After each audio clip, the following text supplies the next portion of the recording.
Welcome to the deep dive. Have you ever held a glass of wine and felt like it was, well, more than just a drink? Mm, Like it held a story, maybe a journey, a connection just waiting to be discovered? definitely. Well, if that sparks your curiosity, whether you're just starting your exploration or maybe you simply want to feel truly clued in, then this deep dive is specifically for you. Yeah, absolutely. Our mission today is to pull the most important insights from a comprehensive guide, giving you a real shortcut, Yeah. to becoming wonderfully well-informed about the fascinating world of wine. That's right. By the end of this deep dive, you won't just know about wine. You'll understand its rich history, easily navigate its diverse types and regions, Okay. pick up tips on how to choose and taste with confidence, appreciate its significant role in culture and gastronomy, and even confidently debunk some common myths, That's good. all designed to truly transform your relationship with this captivating beverage. Okay, let's dive in then. We're starting with wine's incredible journey, tracing its roots from an ancient beverage, truly a drink that's been around for millennia, It really is. to the global passion it inspires today. You might know it's old, but did you realize just how much the Romans were responsible for, democratizing wine, turning it into something accessible for the masses? That's a huge point. Yeah. They spread viticulture and winemaking across their vast empire, Yeah. from Gaul, modern-day France, all the way to the Iberian Peninsula. Wow. What's truly fascinating here is how they didn't just spread it, they innovated. They developed barrels for storage and transport, Ah, right, barrels. and even began to grasp the concept of terroir, that unique combination of climate, soil, topography that gives a wine its specific character. So that idea is ancient too. It is. Then, as the Roman Empire declined and the Middle Ages took hold, it was largely the monks, in isolated monasteries, who painstakingly kept the flame of viticulture alive. Right, I've heard about the monks. They were absolutely crucial in preserving and developing winemaking techniques, especially for religious ceremony. For Mass. Exactly. Ensuring that this vital knowledge and the vineyards themselves weren't lost during some very unstable times. It's almost poetic how they protected this art. And the journey didn't stop there, did it? The age of exploration in the modern era truly globalized wine. Took it everywhere. Suddenly, grapes were cultivated in new regions across the Americas, Oceania, South Africa. All over the map. Then came the 19th century, a period of, well, scientific revolutions, bringing us breakthroughs like pasteurization Which was huge for preventing spoilage. and a much deeper understanding of yeasts, which completely revolutionized quality and consistency. Totally changed the game. We also faced the devastating phylloxera plague, which wiped out vineyards worldwide, but ironically forced the innovation of resistant rootstocks. Yeah, that tiny louse had a massive impact. The real takeaway from wine's long journey is its incredible capacity for reinvention. Mm. Every challenge, from ancient preservation to modern plagues, has forced innovation, ultimately leading to greater diversity and quality in our glass today. It makes wine a living testament to human ingenuity. That's a great way to put it. And this incredible history has truly led to wine attracting more and more people, especially younger generations. What do you think is the biggest draw? That's a great question because it's not just about the drink itself, is it? I think one major reason is just the infinite diversity. Yeah, the variety is staggering. The sheer range of types, styles, regions, grape varieties offers an almost endless array of possibilities. You have light, crisp wines for casual moments or robust, complex ones for special occasions. Right. This really speaks to a modern desire for individuality and continuous exploration, making every glass a new discovery. You're never bored. Precisely. It taps into that desire for discovery. And beyond the bottle, wine connects to a whole culture and lifestyle. It's about sophistication, about knowledge, and ultimately about pleasure. It links to moments of quiet contemplation, grand celebration, and even deep learning. Think about participating in a wine tasting, visiting a stunning winery, delving into food pairings. Or just hearing the story behind a label. Exactly. Unraveling the stories behind those labels. It's an enriching activity that adds depth and meaning beyond just consumption. And at its core, it's such a complete sensory experience. Sometimes I forget just how much goes into tasting a wine. Oh, yeah. It involves your sight as you appreciate the color and clarity, your smell as you unravel those complex aromas like fruits, flowers, spices. All those layers. And, of course, your taste as you perceive the nuances of acidity, tannins, sweetness, body. It's truly a liquid work of art, as you said. It really is. Yeah. So let's talk about the principal types of wine, starting with the most iconic, red wines. Okay. These are made from red grapes, and their vibrant to deep garnet color comes from special pigments called anthocyanins found in the grape skins. During maceration, where the skins soak with the juice, these pigments are released, literally painting the wine with its deep hues and adding to its structure. And a crucial component in red wines is tannins, which I know can sometimes sound intimidating. Yeah, people hear tannins and get a bit worried. But they're compounds that come from the grape skins, seeds, and stems, as well as oak barrels, and they provide structure, body, and that characteristic astringency. That drying sensation. No, that drying sensation in your mouth, a bit like very strong black tea. Exactly. Mm. Those tannins are crucial for a red wine's aging potential, allowing it to evolve and develop incredible complexity over time. Makes sense. Red wines are wonderfully versatile, ranging from young and fruity, perfect for light dishes, to full-bodied and complex, with notes of spices, tobacco, and leather, ideal for red meats and aged cheeses. Then we have rosé wines, which have absolutely exploded in popularity lately. Oh, massively. They're also made from red grapes, but with much shorter skin contact, which gives them their beautiful pale pink to intense salmon hues. Just a quick dip sometimes. They're typically light, fresh, and delightfully fruity, with aromas of strawberry, raspberry, floral notes. Their refreshing acidity makes them perfect for warm days and lighter dishes like salads, fish, seafood, Barbecues, too. or even Asian cuisine and barbecue. They're just so easy to enjoy. And for any celebration, you absolutely need sparkling wines.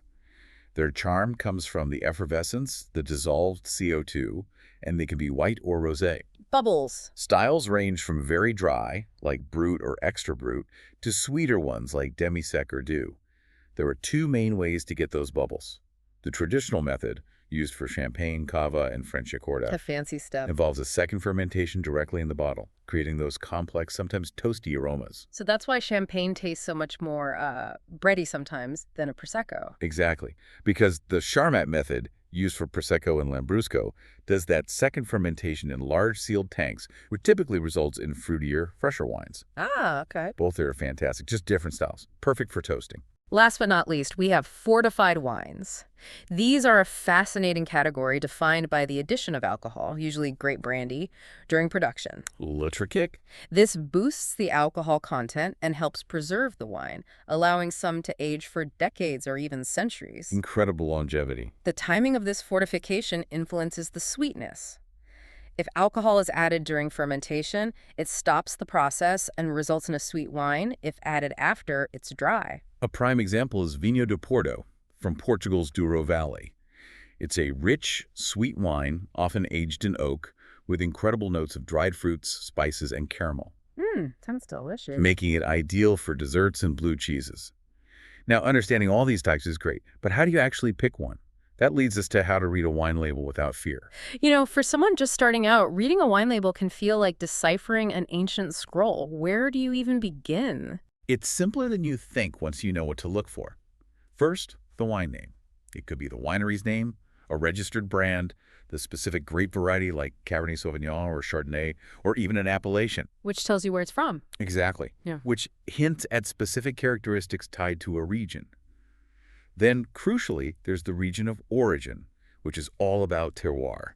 That word again. That French term encompasses the climate, soil, topography, and viticultural traditions of a specific area. A cold, rainy region will produce a very different wine than a hot, sunny one. Makes sense. And soil composition, like clay or limestone, profoundly impacts the wine's character. So terroir really is the wine's fingerprint then. Precisely. The grape variety is often called the soul of the wine, because each grape has a unique genetic profile that translates into specific aromas and flavors. Okay.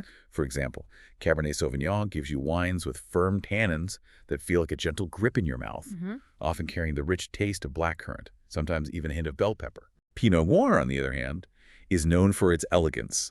Think bright red fruits and subtle earthy notes, a completely different experience. Next, the vintage, or safra in Portuguese, is the year the grapes were harvested. This is hugely important because the climatic conditions of that specific year significantly impact the wine's quality and style. A good year versus a tough year. An exceptional vintage can make a wine far more valued for aging.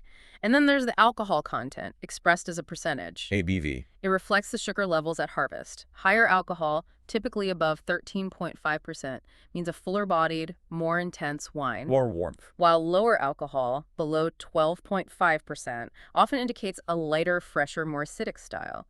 This also plays a role in food pairing. Finally, the producer. This is the winery itself. Knowing the producer gives you insight into their philosophy, techniques, and consistent style. Building trust with the brand. Some prioritize tradition, others innovation. Understanding these elements on a label transforms you from a casual consumer to someone who can truly decipher the bottle's story, making informed choices and deepening your connection to the wine. Like reading the introduction to a great novel before you even open it. That's a perfect analogy. So Okay. with that foundation, let's embark on a grand tour of the wine world, exploring global terroirs, starting with the traditional European regions. Okay. When we look at these European powerhouses, what's the fundamental insight about their winemaking philosophy compared to newer regions? Is it purely about tradition or something deeper about the land itself? That's a fantastic question because it's deeply rooted in both. Mhm. European winemaking, particularly in regions like France and Italy, is defined by terroir and tradition. Right. It's about letting the land speak and perfecting techniques over centuries. It's less about the specific grape sometimes and more about the place. The place comes first. Exactly. For instance, France is a master of this. Take Bordeaux, famous for its full-bodied, complex red blends, often dominated by Cabernet Sauvignon on the left bank for structured, long-aging wines, The classic cabs. and Merlot on the right bank for softer, fruitier expressions. It's a region synonymous with prestige and age-worthiness. And then there's Burgundy, which I've heard is almost the opposite of Bordeaux in its philosophy. Is that right? It is, in many ways. Burgundy is all about subtlety and the purest expression of terroir. Here, the focus is almost exclusively on Pinot Noir and Chardonnay, Just those two, mainly. cultivated in tiny plots called climats, each with unique soil and sun exposure. Their Pinot Noirs are elegant with bright red fruit and earthy notes, and their Chardonnays are mineral, vibrant, and incredibly age-worthy. It's a testament to micro-terroirs. Wow. And of course, Champagne, the home of the most famous sparkling wine, a true symbol of celebration. It's made using the method champenoise for that persistent effervescence, primarily from Pinot Noir, Pinot Meunier, and Chardonnay grapes. Can't beat champagne for a celebration. Italy also has such ancient traditions and incredible diversity. What are some of the standout regions there that really exemplify that old world approach? Yeah, tell us about Italy. Absolutely. Barolo from Piedmont is famously known as the king of wines, wine of kings. Made from 100% Nebbiolo, it's intense ruby red, with complex aromas evolving from black fruits to truffles and leather. Sounds intense. It is. It's dry, with vibrant acidity and firm tannins that soften with age, offering extraordinary aging potential for decades. It's a classic pairing for red meats and aged cheeses. Right. And equally revered is Brunello di Montalcino from Tuscany, often called the King of Tuscany. This 100% Sangiovese Grosso wine is full-bodied, complex, and elegant, also with great aging potential. Another big hitter. You'll find aromas of ripe, dark fruits, spices, and earthy notes. What's important here are the strict DOCG laws, that stands for Denominazione di Origine Controllata e Garantita, Italy's highest quality classification, The top tier. which demand a minimum of 5 years of aging, with at least 2 in oak. These laws exemplify the Old World commitment to quality and tradition. Now, let's cross the Atlantic to the Americas, where innovation meets diversity. How do New World wine philosophies differ from the European approach we just discussed? That's a great distinction. New World regions, like those in the Americas, often prioritize grape variety and maybe more consumer-friendly styles, leveraging technology and modern techniques. Okay. It's less about ancient traditions sometimes and more about what the land can produce in a distinct, often bolder way. More fruit-forward, perhaps? Often, yeah. The United States is a dynamic producer, with California as its heart. Napa Valley is globally recognized for its opulent Cabernet Sauvignon, Rapicab, yeah. while neighboring Sonoma County offers a wider range of microclimates for elegant Pinot Noir and Chardonnay, especially in cooler coastal areas. And I know Oregon has made a name for itself with a specific grape, right? Like really focused on it. Indeed. Traveling north, Oregon, particularly the Willamette Valley, is internationally acclaimed for its elegant, complex, and earthy Pinot Noir, often compared favorably to Burgundies. High praise. They focus on minimal intervention, truly expressing their terroir. South America has really cemented its place in the wine world. Argentina's wine epicenter is Mendoza, nestled high in the Andes, synonymous with intense, fruity, and age-worthy Malbec. Malbec country. I hear some of the highest vineyards in the world are there, like way up high. Yes. The Uco Valley, with its high-altitude vineyards, adds freshness and elegance. And Salta, even higher, boasts the world's highest vineyards at over 3,000 meters, Wow. producing intense, aromatic Torrontés, a signature white grape. Chile, with its exceptional climate flanked by the Andes, the Pacific, and a desert, offers diverse terroir. That unique geography. The Maipo Valley is the cradle of Chilean viticulture, known for full-bodied, complex, and age-worthy Cabernet Sauvignon. And Colchagua Valley is famous for Carmenere, Chile's emblematic grape. The lost grape of Bordeaux. Exactly. Which produces soft, elegant reds with unique, herbaceous notes. Let's leap over to Oceania now, the heart of New World viticulture. Australia has an innovative approach and diverse terroirs.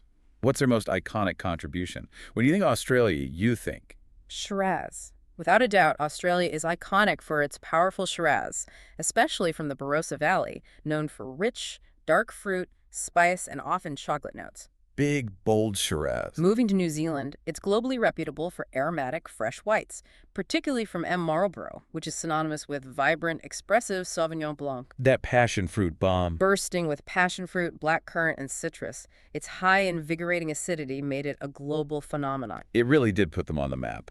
Finally, we turn to Africa, where viticulture is on the rise, led by South Africa. What's worth exploring there? South Africa has a rich history, actually. Constantia, one of the oldest regions in the Southern Hemisphere, produces elegant, refined Sauvignon Blanc and Chardonnay, benefiting from the maritime influence. Cool climate influence. Exactly. They're making truly impressive wines. Beyond these established and emerging powerhouses, what are some truly surprising regions that might expand our horizons? Places we might not think of. I love this part. Japan, despite its humidity, shows growing promise with indigenous grapes like Koshu, which yields fresh, acidic whites. Oh, shoot, interesting. And Greece, with its ancient tradition, is revitalizing its viticulture, focusing on indigenous grapes like Assyrtiko for dry, mineral whites, and Agurkitiko for full-bodied reds. Back to the roots. The wine world is truly expanding and always evolving. It's exciting. It really is a global tapestry, isn't it? So with all this incredible diversity, how do you become a wine explorer yourself? It starts, I guess, with some practical tips for choosing your first wine without fear. Right, don't be scared. First, seek guidance. Don't hesitate to ask sommeliers in restaurants, attendants in wine shops, or any wine enthusiasts you know. They want to help. They really do. They're there to help you find the perfect bottle. Second, explore different styles. Try different grape varieties, regions, and types. Reds, whites, rosés, sparkling. This is how you really discover what you like. You got to taste around. Third, read the label. We just discussed its importance for understanding the grape, region, producer, vintage, and alcohol content. Use that knowledge. Fourth, and perhaps most importantly, trust your palate. There's no right or wrong answer when it comes to personal preference. Seriously, if you like it, you like it. Exactly. The most important thing is that you like the wine. Don't be afraid to experiment. And finally, Leverage online resources. Apps like Vivino and Delectable allow you to scan labels, read reviews, and get expert recommendations, which can be invaluable when you're starting out. very handy tools. Now, let's talk about getting great value. We've got some recommendations for affordable wines that truly seem expensive, wines that punch above their weight. I love this because good wine isn't just expensive wine, right? Let's highlight a few of these hidden gems. Vinho Verde from Portugal Oh, a classic value. is incredibly refreshing, with a natural slight effervescence, bright citrus and floral aromas. It's light, has balanced acidity, and pairs perfectly with seafood, light salads, or Japanese cuisine. It's surprisingly versatile for its price point. Next, Lambrusco from Italy.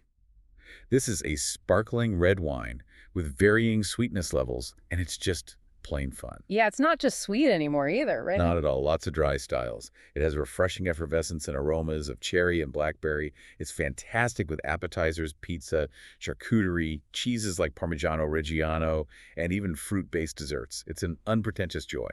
And the iconic Sauvignon Blanc from New Zealand, it absolutely revolutionized the white wine market. Changed everything for Sauv Blanc. It's vibrantly aromatic with intense passion fruit, black currant, citrus, and a distinctive herbaceous note reminiscent of cut grass. Its high, invigorating acidity makes it perfect for seafood, fresh salads, and goat cheese. You get so much character for the price. Another great value is Pinot Grigio from Italy. It's an elegant, light, dry white with delicate citrus, green apple, and pear notes, often with a touch of minerality. Very crisp. Its refreshing acidity makes it versatile for appetizers, seafood, and light pasta dishes. And for a touch of complexity, Riesling from Germany. Ah, Riesling. Underrated, maybe. Definitely. Known as the queen of white grapes, Riesling is incredibly diverse, ranging from bone-dry to lusciously sweet, always with brilliant acidity. It's aromatic with notes of citrus, peach, and floral hints, pairing beautifully with Asian cuisine, seafood, or white meats with sweet and sour sauces. So versatile with food. Finally, we must mention Vinho do Porto from Portugal. This fortified classic is sweet, full-bodied, and rich with flavors of dried fruits, spices, chocolate, and caramel. A perfect ending. It's perfect for chocolate desserts, blue cheeses, or simply for quiet contemplation. You absolutely get a luxurious experience without breaking the bank. So how do you pick a wine for the right occasion? Let's break that down. For everyday drinking. For every day, think refreshing Vinho Verde, fun Lambrusco, versatile rosé, or an affordable cava or prosecco. Easy sippers. Okay. For celebrating. For celebrating, champagne is the iconic and elegant choice. Can't go wrong. If you're gifting, I always think about the recipient's preferences first. A New Zealand Sauvignon Blanc for someone who loves freshness. Good call. A Burgundy Chardonnay for complexity, or an Argentinian Malbec for a bolder red. You could even go adventurous with something like a natural wine if you know they're open to exploring. Yeah, know your audience. For sharing with friends, maybe a get-together. Provence Rosé, Vinho Verde, or Lambrusco are all great, easy drinking options, crowd pleasers. And for romantic dates, always consider your partner's taste. Don't be afraid to ask a sommelier in a restaurant. Use the expert. And remember to set the ambiance at home with the wine served at the ideal temperature in proper glasses. It makes all the difference. Little details matter. And if you're looking to simply explore and expand your palate, just try something new. Dive into natural, organic, or biodynamic wines, which prioritize sustainability and offer unique expressions of terroir. Also, consider fortified wines like port or sherry, or dessert wines like sauternes for a completely different kind of experience. Branch out. Speaking of experience, let's talk about harmonization, the art of combining wine and food. The core principle is to create an elevated dining experience where the flavors of both the wine and the dish complement and enhance each other. Making both better. Exactly. You need to consider factors like intensity, acidity, tannins, sweetness, and texture. Think about it. Light wines, for instance, are best for delicate dishes, while full-bodied wines stand up to richer ones. That makes perfect sense. So give us some go-to pairings. What works well? Okay, a classic is cheeses. Fresh light cheeses like mozzarella or fresh goat cheese go beautifully with acidic whites like Sauvignon Blanc or Vinho Verde. Their freshness cuts through the creaminess. Cuts the fat. On the other hand, aged, intense cheeses like Parmesan or Gorgonzola call for full-bodied reds like Cabernet Sauvignon or Malbec. The intensity of the wine matches the intensity of the cheese. Intensity with intensity. Okay, for pasta with tomato sauce. You want Italian reds with good acidity and soft tannins, like a Chianti or Sangiovese, because that acidity in the wine will beautifully complement the acidity of the tomatoes. Works really well. Nice. For grilled red meats. You often want reds with good fruit and structure. For leaner cuts, a Merlot or Pinot Noir can be great. For fattier cuts, a structured Cabernet Sauvignon or Malbec is excellent, as the tannins can help cut through the richness. Tannins tackle the fat. And for everyday favorites like pizza. Pizza naturally pairs with Italian reds like Chianti, which complement the tomato base and various toppings. Pretty straightforward. And for a hamburger, I guess something big and bold, like American style. Exactly.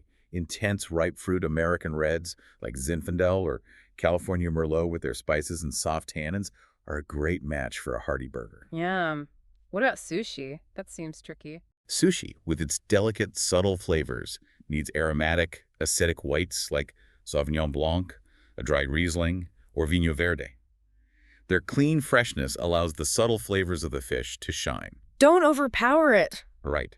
If the sushi is spicier, a Pinot Grigio or Gewürztraminer can work well, handle a bit more heat. And for delivery foods, something we all do, if you're having sushi, stick with those fresh, aromatic whites. Makes sense. For what we call comida de boteco, think Brazilian bar snacks like fried pastries or savory bites. Like tapas, maybe? Sort of, yeah.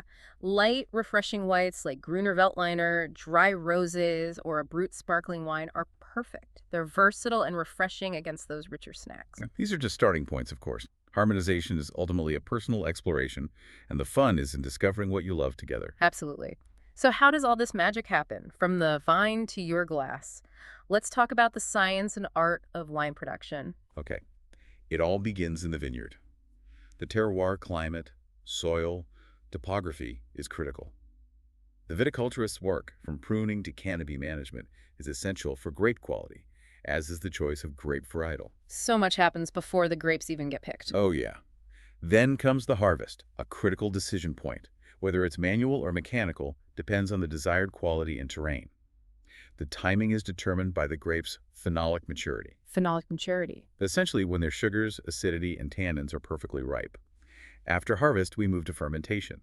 This is where yeasts, either natural or cultured, convert the grape sugars into alcohol, CO2, and those beautiful flavor compounds. The yeast does the heavy lifting. Temperature control here is key. Following fermentation is maturation or aging, where the wine rests in vessels like stainless steel or oak barrels. The duration varies from months to years. Steel versus oak makes a big difference. Huge difference. In oak, the wine develops complexity with controlled oxygen exposure. Finally, there's filtration, bottling, and bottle aging. Filtration clarifies the wine, though some are bottled unfiltered. For texture sometimes. Bottle aging, especially for wines meant to be kept, allows further evolution in an anaerobic environment, softening tannins and enhancing aromas. It's like a quiet transformation. So how do you truly experience all this? Through tasting wine. It's a 5-step process, you say. Yeah, a simple framework. First, preparation and service.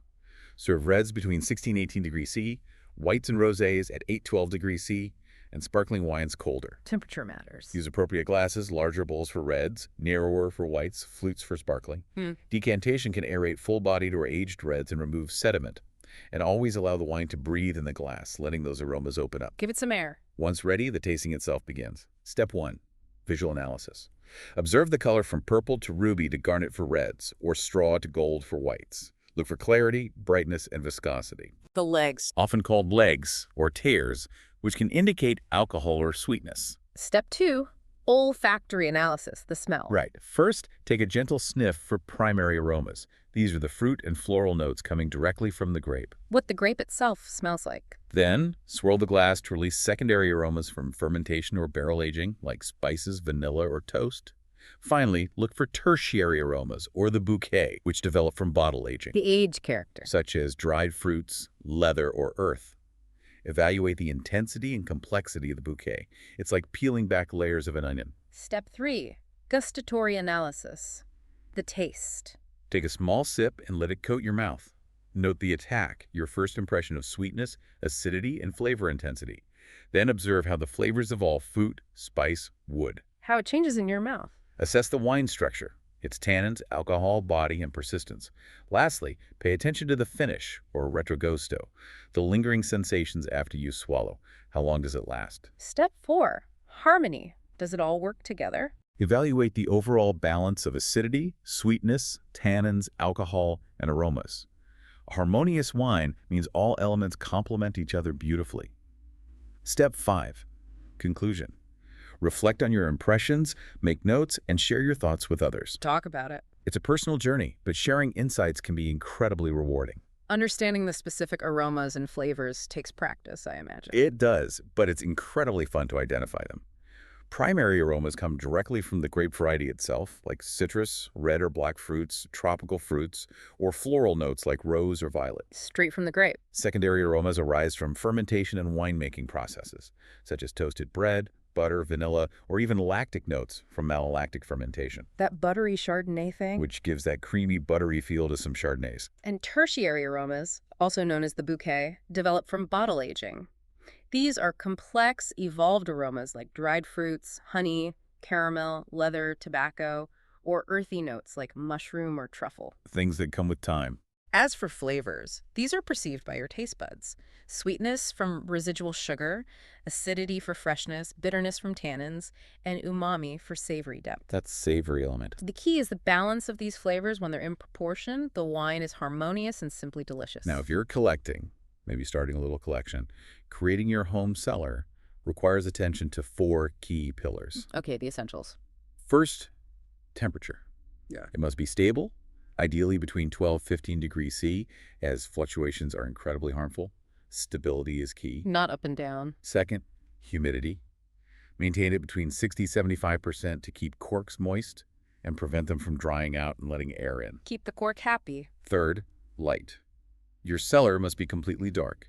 UV light from the sun or even fluorescent lamps can damage organic compounds like tannins and anthocyanins, We're in the wine. causing an unpleasant phenomenon called light strike, which makes the wine smell like burnt bread or cauliflower. Colored bottles offer some protection, but darkness is always best. Darkness is crucial. Fourth, vibration. Avoid it, as it can disturb the wine's aging process. And finally, always store bottles horizontally to keep the cork moist and prevent oxidation. Keep the cork wet. Got it. It's really about giving the wine a calm, dark, stable home. Beyond the bottle itself, wine is so deeply embedded in culture, it's fascinating. Oh, absolutely. It's been an intrinsic cultural element throughout history. From religious rituals to royal banquets and grand celebrations, it has inspired countless works of art, literature, music, and of course, gastronomy. It's also steeped in fascinating legends and traditions. Take Vinho do Porto, for example. What's the story there? Well, legend has it that 17th century Portuguese monks added brandy to the wine during fermentation to preserve it for long sea voyages. Ah, practical reason. This stopped the fermentation, resulting in a naturally sweet, complex, fortified wine with higher alcohol, which could age for centuries. It became an icon. Amazing. And then there's Tokaji from Hungary. That's another famous sweet wine. Yes, and a fascinating story. In the 16th century, a plague caused Botrytis cinerea, or noble rot, to shrivel the grapes. Noble rot. Sounds bad, but it's good. It looks weird, but it concentrates the sugars and flavors. Instead of discarding them, clever producers used these affected grapes, creating a sweet, dense, complex wine with beautifully balanced acidity. It's a national treasure. Wow. And an amazing example of how nature's unpredictability can lead to something truly sublime. Wine isn't just for drinking with food, it's also a fantastic ingredient in cooking. Oh, definitely. It's fundamental for sauces and reductions, like a classic Bordelaise sauce for filet mignon. It's used in marinades to tenderize and flavor meats, poultry, or fish. Adds depth. And it adds acidity, richness to risottos. You can even find it in desserts, like wine-poached fruits or reductions. Any tips for cooking with wine? A general tip. Always use the wine you'd actually drink. It doesn't have to be expensive, but avoid bad quality wine, as its flaws will only be magnified in your dish. Garbage in, garbage out. Exactly. Use red wine for red meats and stews, and white wine for poultry, fish, or lighter sauces. Always match the wine's body to the richness of the dish, just like with pairing. Makes sense. Now let's talk about wine and health, focusing on both potential benefits and, crucially, responsible consumption. This is important. Very important. In moderation, wine can offer some benefits due to compounds like resveratrol from grape skins, which is an antioxidant. Resveratrol, right? It's shown to contribute to cardiovascular health by helping reduce bad LDL cholesterol and increase good HDL cholesterol. Can also improve blood circulation, help prevent clots, and has anti-inflammatory properties. Okay, some positives. Preliminary research also suggests some neurodegenerative protection, potentially in conditions like Alzheimer's and Parkinson's, though more research is definitely needed here. But the big caveat. However, and this is a critical point that cannot be overstated, the risks of abuse are severe. Excessive alcohol consumption can lead to significant organ damage, particularly to the liver, Cirrhosis, things like that. causing fatty liver, alcoholic hepatitis, or even irreversible cirrhosis. The pancreas and heart can also be severely affected. This is serious stuff. Chronic diseases like hypertension, stroke, and various cancers, including mouth, throat, esophagus, liver, and breast, are also directly linked to alcohol abuse. And the social impact, too. Beyond physical health, there are significant social and behavioral impacts, including dependence, accidents, violence, and financial problems. So to be absolutely clear, who should avoid alcohol completely? Pregnant or lactating women, minors, Individuals with a history of alcoholism, those with liver or pancreas diseases, severe cardiovascular issues, uncontrolled diabetes, certain cancers, anyone on specific medications, Interactions can be dangerous. and of course drivers or machine operators. The conclusion is undeniable. Wine should be part of a balanced lifestyle, and moderation is absolutely key. It's about enjoyment, not excess. Well said. With that important note, let's debunk some common myths about wine that you need to stop believing. Yeah, let's bust some myths. The first is that good wine is expensive wine. Hear that all the time. Quality is simply not solely linked to price. There are many excellent, affordable wines out there, and factors beyond quality, like region, vintage reputation, or brand prestige, heavily influence pricing. Don't let a high price tag be your only guide. Judge the wine, not the price. And here's another big one, and honestly, who hasn't struggled with a stubborn cork only to have it crumble? Oh, the worst. The myth is that a screw cap equals poor quality. Completely false. This is so outdated. Screw caps are actually a secure, efficient closure that preserve wine quality and eliminate the risk of TCA, or cork taint. That musty smell. That musty, wet cardboard smell from a faulty cork. Many high-quality wines are now bottled with screw caps for these very reasons. It's about quality control. It's a sign of modernity and quality preservation, not inferiority. Good to know.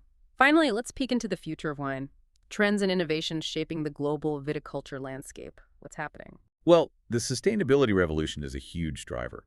Wineries are adopting organic and biodynamic farming, using renewable energy, implementing efficient water management, and exploring sustainable packaging. Lighter bottles, maybe? Exactly. Lighter bottles, alternative packaging, all to minimize their environmental footprint.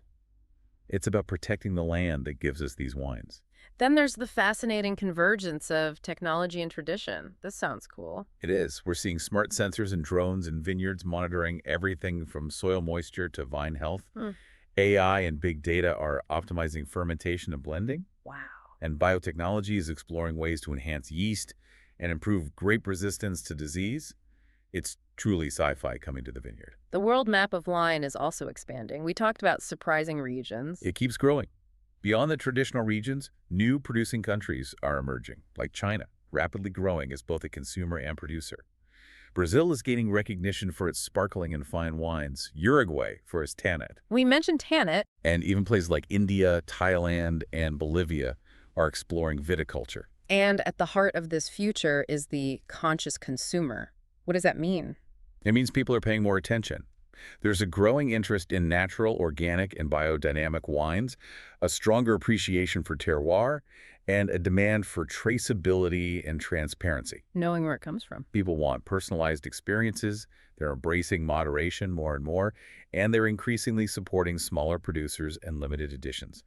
It's an exciting time to be a wine enthusiast. It absolutely is. And that brings us, I think, to the close of our deep dive. It feels like we covered a lot of ground. We've journeyed through wine's ancient history, demystified its diverse types, explored its global regions, learned how to choose and taste, understood its profound cultural significance, and even looked at its exciting future. It's clear that the world of wine is a journey of continuous discovery, always offering something new. Indeed.